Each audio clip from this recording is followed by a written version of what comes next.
Halo, saya pengamat militer, kembali bersama Mesin Perang Channel. Ukraina dalam beberapa waktu ke depan akan mendapat pasokan F-16 lebih banyak dari perkiraan. Hal tersebut setelah Belgia yang sebelumnya tidak akan memasok F-16-nya ke Ukraina akhirnya melunak dan segera mengirimkan pesawat tempurnya tersebut. Rencana dipasoknya F-16 milik Belgia ke Ukraina ini disampaikan oleh Menteri Pertahanan Belgia Ludivine de Donde usai berkomunikasi dengan Menteri Pertahanan Ukraina Rustem Umerov pada 11 Oktober 2023 kemarin. Ukraina harus bersabar jika ingin mendapatkan F-16 milik Belgia. Pasalnya, Belgia sendiri direncanakan akan mengirimkan F-16 miliknya pada tahun 2025. Hal tersebut seiring dengan Angkatan Udara Belgia yang telah memesan F-35 dari Lockheed Martin sebagai modernisasi pesawat tempurnya. Artinya, jika F-35 pesawat Belgia telah tiba, maka F-16 tersebut akan mulai dikirim ke Ukraina. Pengumuman pengiriman F-16 ke Ukraina ini sebagai bentuk dukungan Belgia terhadap Ukraina, serta bagian dari koalisi jet F-16 negara NATO.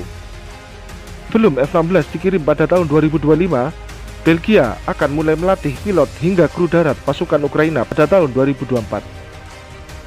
Belgia sendiri memiliki total 53 unit F-16 dengan 44 unit F-16 berkursi tunggal dan 9 unit F-16 berkursi ganda. Serta F-16 yang dimiliki ini bervarian CD atau Block 50-52, yang mana varian ini sama dengan F-16 yang dimiliki oleh Belanda, Denmark, dan Norwegia. Belgia sendiri tak hanya mengirimkan F-16 saja, namun juga persenjataan mulai dari rudal udara ke udara, AIM-9 dan AIM-120 serta bom pintar JDAM dan JASSM serta peralatan udara lainnya seperti amunisi udara ke permukaan. Diberitakan sebelumnya pada bulan Februari, Belgia sendiri secara resmi mengumumkan tidak akan memberikan F-16 yang dimilikinya ke Ukraina meskipun Amerika Serikat mengizinkannya. Alasan Belgia tidak akan mengirimkan F-16-nya pada Ukraina karena F-16 yang dimiliki oleh Belgia mengalami keretakan pada struktur kerangkanya.